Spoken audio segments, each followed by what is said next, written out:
Today we will be talking about test norms. Generally, what do we understand by the word norm? In English, norm means something typical or standard. In research also, norm is used to designate a standard, that is the nature of the population in average regarding a measure. Norms refer to the information regarding the group performance on a particular measure expressed as a score. So, norms are used to compare the individual performance on a particular measure of a population in reference to a score that major people or average people can achieve in that measure. In simpler words, norms represent test performance of a standardized sample. Norms always represent the best average performance and are the standardized score for the particular test. Here, it is clear that norm serves as a reference point. What we have discussed till now, it implies that it serves as a reference point. Now, this reference is of two types. One is norm referencing, the one we are discussing now, and the other is criterion referencing. So what is the difference between the two? Now, as we can see that norms are developed in respect to the group performance on the particular measure that is being tested. So norm is something internal to the test. And criterion referencing is when a criterion is fixed as a standard that is not internal to the test. Let's see in this example. Suppose a math test is given to a class 10 students. In the test, the average of the people could secure 65% of marks. Now, suppose somebody named Ria got 60%. And her mother says maximum people could get 65%. So why you did not get 65% and you study hard and practice more, etc., etc., whatever the mother says like that. Then in this comparison, here this comparison is done with the reference in respect to the test, that is the complexity, time limit, average aptitude of the population, that is totally integral to the test that was taken not only by Ria but all the total population, the population that constituted Ria also. So here this reference is done in relation to the characteristics of the present test. This is norm referencing.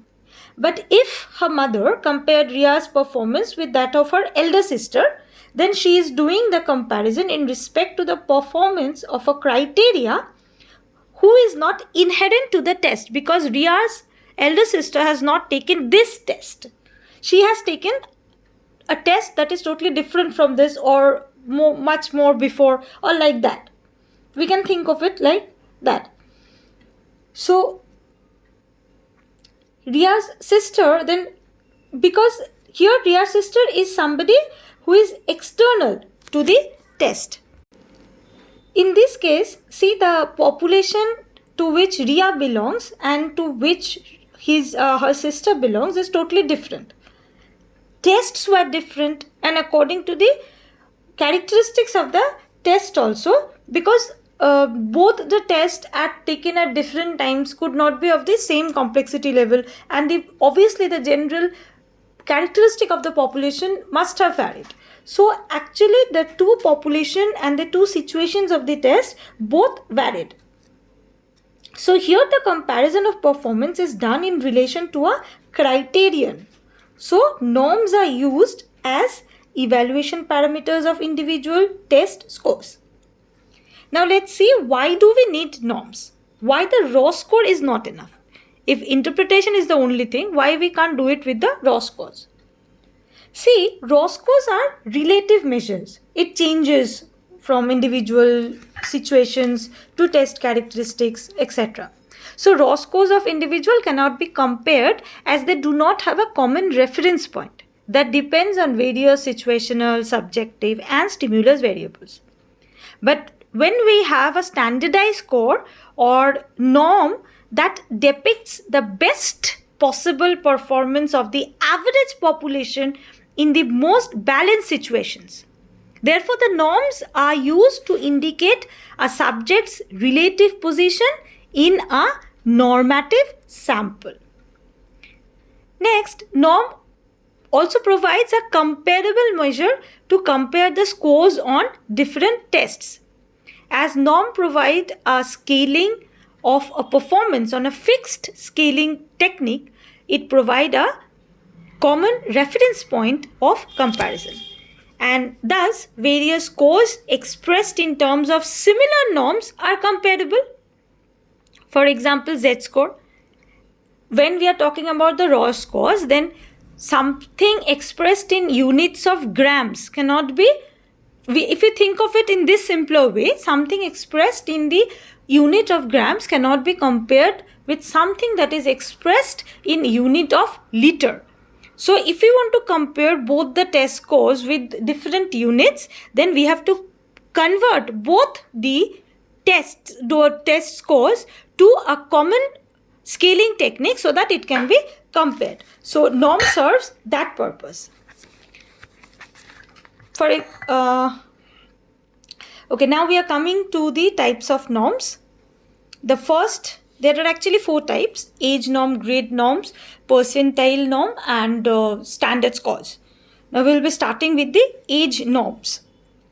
Based on the concept of mental age, that is the people, what is the concept of mental age? That the people performance change with each year, but it is not changing, we are not thinking of it in the terms of the chronological years. It is the mental age that you are passing.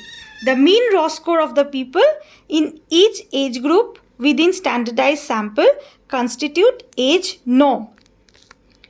There are some disadvantages of this norm, though it is very simple, but it is not free from disadvantages. Firstly, it can be used only for the materials, only for the items that are age specific. And then mental age does not always progress the same way all through the life. Its progression shrink with the advancing years. As we all know, after certain time, the mental age or the intelligence doesn't grow in that vertical way. So that thing changes. And the next is mental age varies with experience and exposure. Now we are coming to the grade norms. In grade norms, the scores on the educational achievement tests are interpreted in terms of the grade equivalence. What is grade? The class, the standard you are studying. Grade norms are found by computing the mean raw scores obtained by the children in each grade. Therefore, grade norms constitute the average test performance of a particular grade by that graders. This grade norm is also not free from disadvantages. Some disadvantages can be that instructions vary from institution to institution.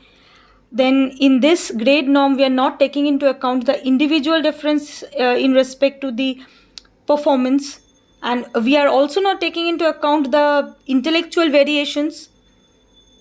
And another thing is, it can only be used for the graded knowledge, that is what is being taught in the institutions. That is the main items that can be checked by the grade norms. Now we are coming to the percentile norms. Now to understand percentile norm, we have to go back to the basic knowledge of the percentile rank and point. As we know that the total percentile rank consists of 100 units, and percentile rank denotes the percentage of cases lying below the point that is discussed.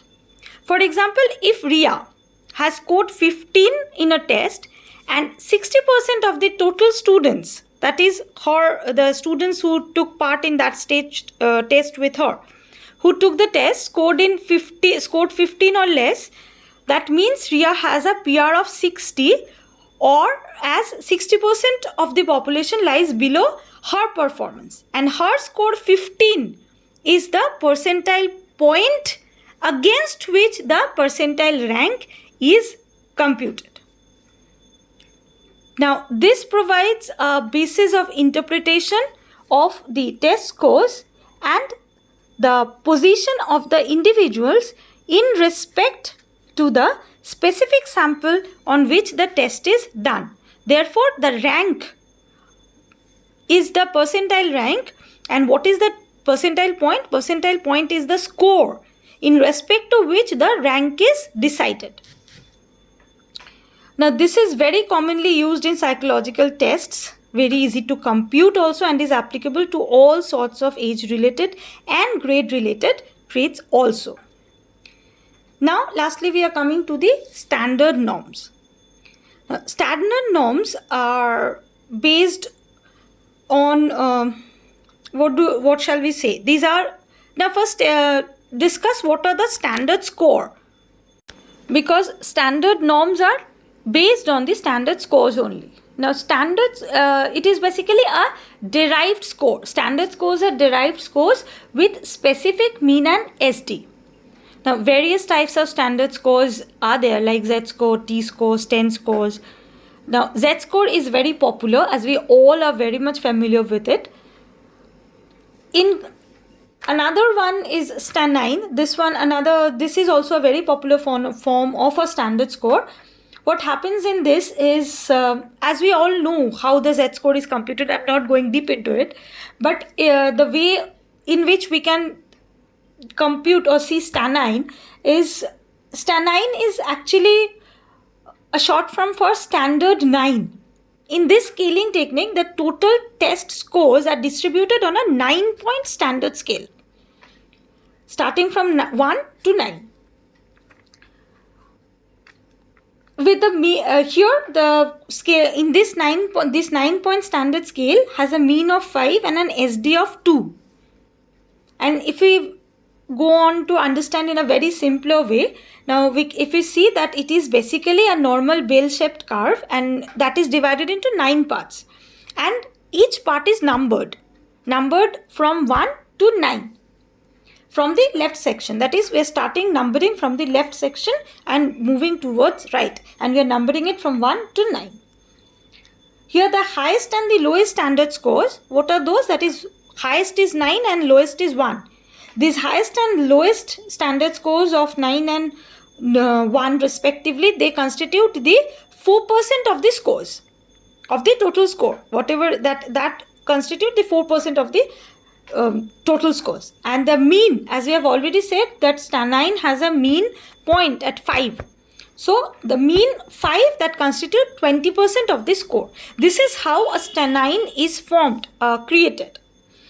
So standard score is also a very popular method of using as a norm, as it's very easy to use, and it is again very popular because by converting the raw scores to standard scores, the scores of two individuals or the same individuals on different tests become comparable.